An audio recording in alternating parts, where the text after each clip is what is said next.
First question I have is, what's your take on Israel-Palestine conflict right now? Oh, that's such a that's such a big question. We could spend the rest of the podcast Sure. talking about it, but I don't really want to. Obviously, it's a situation that goes back a long way. There have been a series of tragedies all down the line. I think one of the big tragedies was the assassination of Israeli Premier Rabin by a right-wing Jewish extremist. And I think he was very sincerely committed to the peace process, and it might have worked had he lived. But after that, things mostly went downhill. There were still some other opportunities that were not grasped, and I think both sides were at fault for not grasping them. Um, but now we've ended up in a situation where we have the very worst kinds of extremists on both sides. I mean, I don't think you could imagine a more extreme organization than Hamas that is prepared to uh, simply murder innocent civilians, men, women, and children at close range, and then shout, "God is great," with every person that they machine gun to death. Um, and and on the other side, you have what's certainly the most extreme Israeli government since the foundation of the state, with some ultra nationalists and also religious zealots, maybe not quite as crazy religious people as the jihadists on the other side, but still very hard to deal with. And taking us to present day, what do you think about free speech on college campuses? You said that there are the students who are pro-Palestine are perfectly free to speak, but not free to occupy buildings. So how do you delineate between free speech and where does it cross the line for you?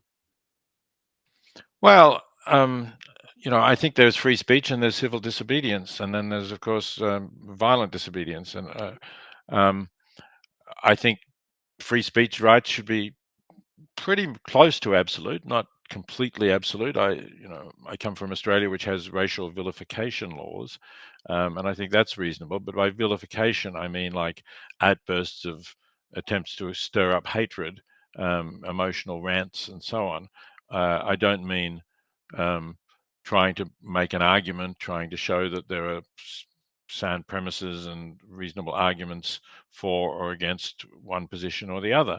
Um, so I support very wide freedom of expression, and for that reason, I co-founded the Journal of Controversial Ideas, which publishes articles which might not find a forum otherwise. I mean, peer-reviewed articles. It's an academic journal. Um, and as far as the student protests on campus that are going on now are concerned, I think if they limit themselves to speech and if they want to sit in on campus lawns, something like that as a protest, that's fine. Um, as long as they, are non-violent. Um, if they try to occupy buildings or they try to, basically live on the campus in tents or whatever, I think they need to expect that the the university authorities will object to that. And certainly, if they, burst into buildings and tell staff in the buildings during a working day that they have to leave, you can't expect the university to accept that. So, uh, you know, then again, if they're really engaged in civil disobedience, they would just sit down and they would wait to be arrested. And then when they're arrested and charged, they would use that trial as an opportunity to show their sincerity, that they're prepared to accept the penalties of breaking laws, but they would show their sincerity by saying, "This is a more important issue, and I'm prepared to suffer penalties for it." That's what Martin Luther King and his followers did, and Gandhi as well. And I think that's an honourable tradition. But to suggest that you can pitch tents on campus lawns and sleep there, or that you can occupy buildings without expecting the university to do anything to prevent that occurring, I don't see why one should have that idea. Last question on Israel. What, if anything, could the US or the IDF do right now to end the war? Or what do you think that the US or the IDF should do? Before I answer that, I would say let's not ask this question just about the IDF and the US. Let's ask it about Hamas as well. Hamas Well, could the end, reason, could end the war right now, all they have to do is release the hostages and surrender to the Israeli authorities those murderers who are hiding amongst them. Well, that's precisely why I did not include Hamas in my question, is because I don't think it's a really interesting question to ask because I don't Yeah. think of them as a rational actor.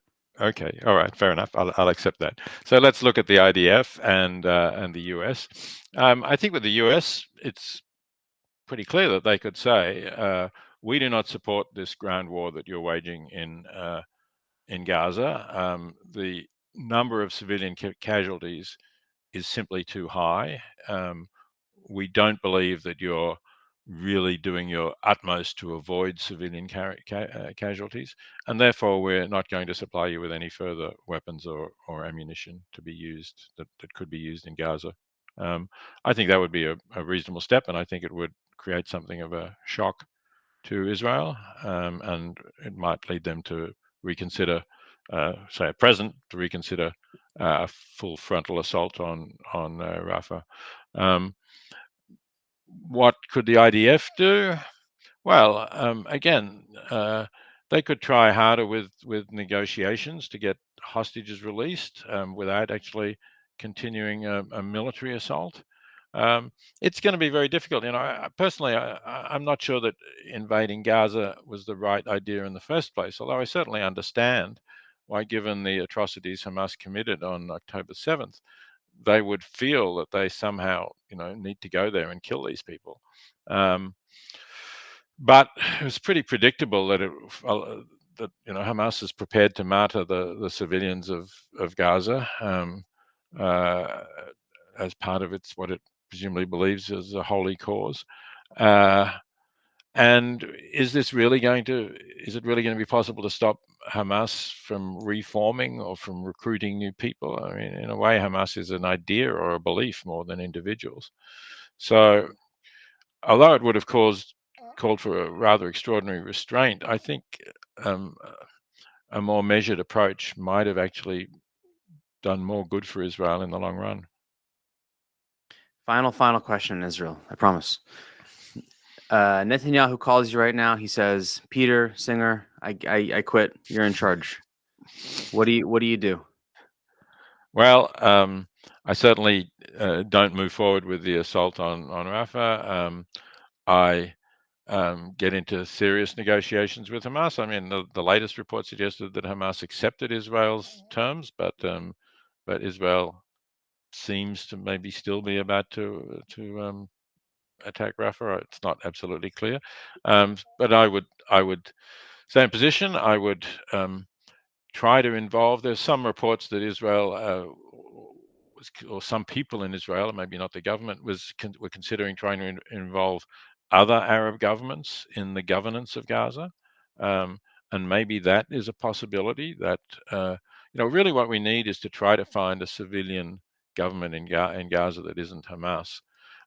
One suggestion that has been made to attempt to find such a government is to release some of the more responsible people, some of the more moderate people who are currently in Israeli prisons.